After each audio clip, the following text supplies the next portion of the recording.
Dwayne Wade. Coming to you with that instant basketball analysis on the Analysis Playground on YouTube exclusively on there. We're going to talk about how the Atlanta Hawks beat the Jazz 121 to 119. The Jazz go to 16 and 36 and 6 and 19 on the road. The Hawks go to 26 and 27, one game below 500, and they're now 10 and 14 at home. The Jazz ended up winning the first quarter 31 to 30. They lost the second quarter 31 to 29. The third quarter by the Jazz 36 to 31. They won that one, but they lost the fourth quarter 29 to 23. Nickeil hit a fadeaway jumper to give them the lead. Ace Bailey had a chance to win the game if he makes the three. Didn't happen, and they ended up losing because of that. Lauri Markkanen had a good game, 23 minutes though, and he still put up 18 points, and he shot 6 of 12 from the field, 3 of 5 from 3, and 3 of 3 from the free throw line. He had 5 rebounds, 1 assist, 1 turnover, and a steal, 2 offensive rebounds, 2 personal fouls, and a -3 and plus minus. Kyle Flipowski, 28 minutes, 15 points. He went 5 of 9 from the field, 2 of 3 from the three-point line, 3 of 5 from the free throw line. He ended up having a double-double because he ended up getting 17 rebounds, which is really good for him because he doesn't really get that much ever.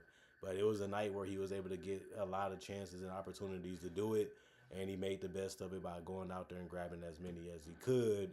He went and got 8 offensive and 9 defensive. He did have 1 assist, 3 turnovers, and it was a -6 and plus minus. Cody Williams played 38 minutes. He had 5 points. He was the only starter to not score in double figures in points. He did go 2 of 9 from the field and 0 of 3 from the three-point line.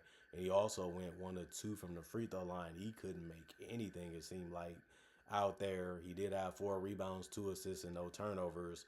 He also had 1 steal and 3 blocks. The 3 blocks was the most on the team.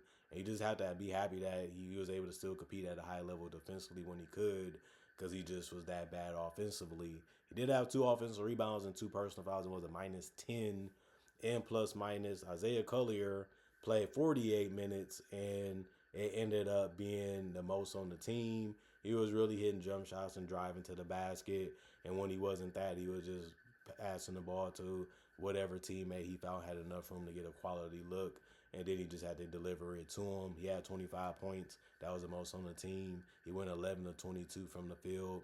He went 0 of 2 from 3. He went 3 of 4 from the free throw line. He had 7 rebounds and 11 assists, so that's a double-double.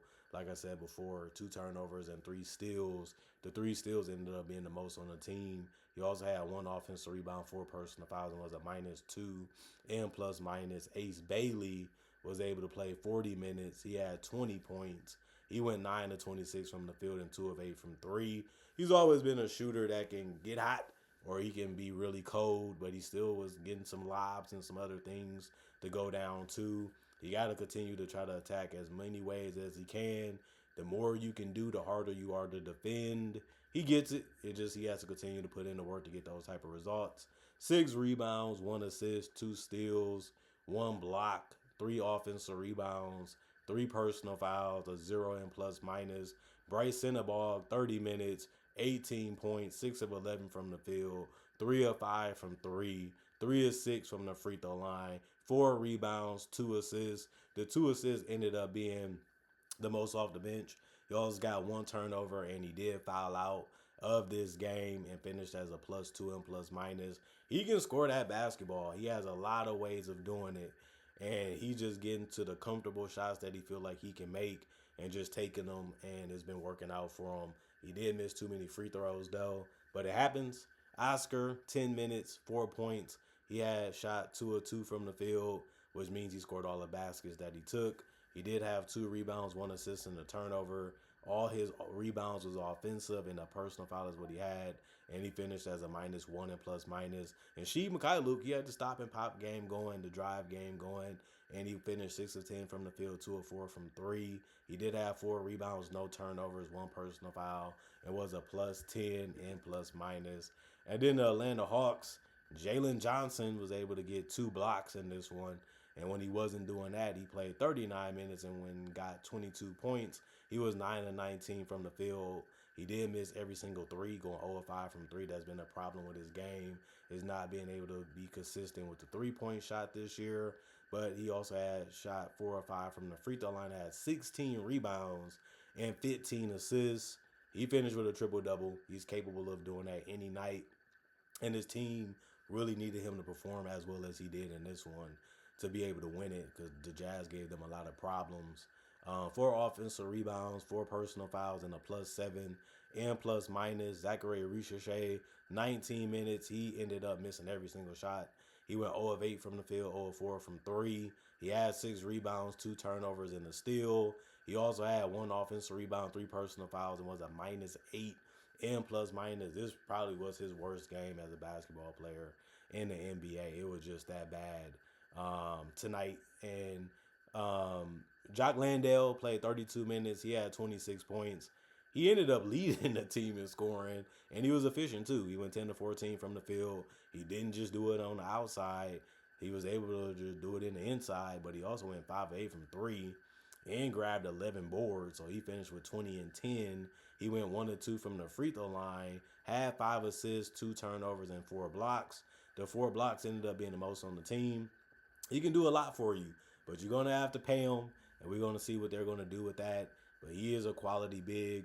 He has 6 offensive rebounds, 2 personal fouls, and a +10 and plus minus. Nickeil Alexander Walker played 34 minutes. He had 23 points. He went 9 of 15 from the field. He went 0 of 3 from the 3-point line and 5 of 5 from the free throw line. He had 2 rebounds and 5 assists. He had 2 steals.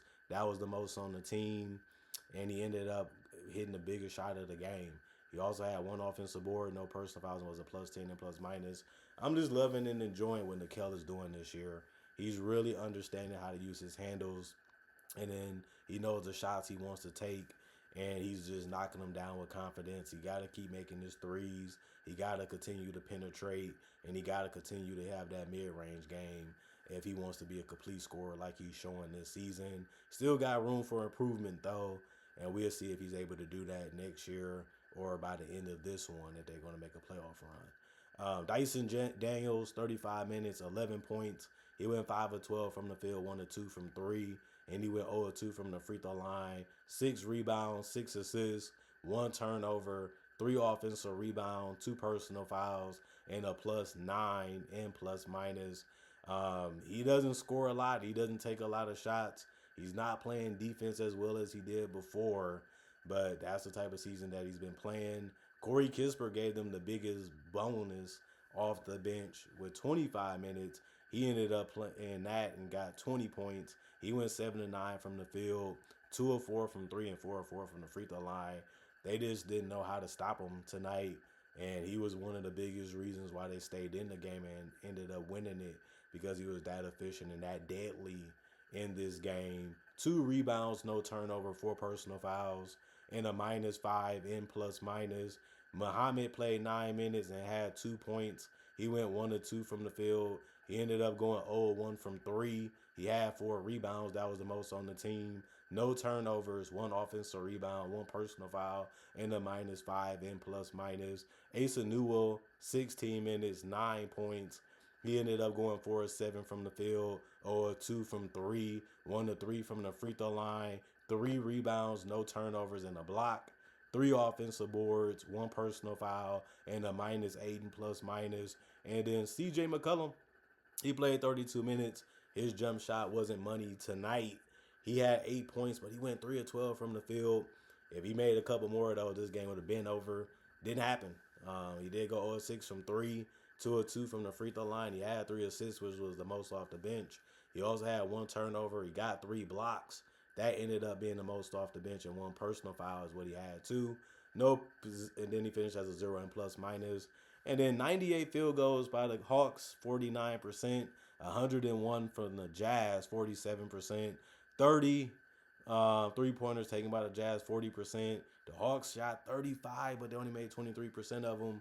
And then the Jazz shot 20 free throws. They made 65% of them. Hawks ended up shooting 23 free throws, 74% of them. 50 rebounds for the Hawks, 49 for the Jazz. 34 assists for the Hawks, 19 for the Jazz. And then 10 turnovers for the Hawks, 8 for the Jazz. 3 steals for the Hawks, 7 for the Jazz. 10 blocks for the Hawks, 4 for the Jazz. 19 offensive rebounds for the Hawks, 18 for the Jazz. Both teams had 31 defensive rebounds, but the Hawks did have 18 personal fouls and 24 was for the Jazz. And the Jazz only shot 3 less free throws, but they wasn't making them at a good enough clip anyway. And that was one thing they needed to do to possibly win this game because they shot well from 3 and from the field, and they rebounded good enough. Um, and they had to score more of their shots in isolation. That's just what they chose to do a lot of the time. And it ain't a bad thing if you're making them and you're doing a good job of doing it consistently anyway. Even as a team, it still can win you basketball games, especially against a team like the Hawks who are okay right now. But the Hawks do have a lot of guys that can get their own shot and get their own buckets and find ways to collapse the defense and find guys, too, that can hurt you enough. And they ended up making a good enough run to be able to win this one. And they ended up getting that last isolation play to work out for them. And they'll take the win, and they still want to make the playoffs this year. And we'll see if they can, and we'll see what the Jazz do. They wanted to win a little bit more. They had a lot of guys out because of the trades and stuff like that. We'll see how they look more in the future. Should be fun to see. Should be a fun experience. As a person that loves the game of basketball and as a fan of the game of basketball, I'm going to be watching to see how they're going to look and what they're going to do. Other than that, comment, like, subscribe, share, hit that notification bell to get the analysis when it first come out. Don't forget, y'all stay blessed up, y'all stay good. Peace. And I'll see y'all later today, hopefully with more analysis.